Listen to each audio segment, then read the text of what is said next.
अस्सलामुअलैकुम। अगर आप हैदराबादी कद्दू का बघारा दालचे की रेसिपी ट्राई करना चाहते हो तो इस रेसिपी का फुल वीडियो हमारे चैनल पे अपलोड है, आप वहां से देख सकते।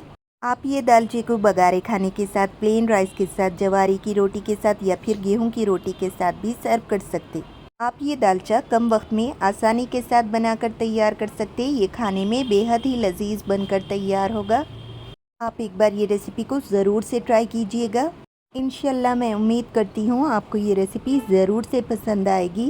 आपको ये रेसिपी कैसी लगी कमेंट करके बताओ। अगर रेसिपी पसंद आई हो तो प्लीज़ लाइक करें।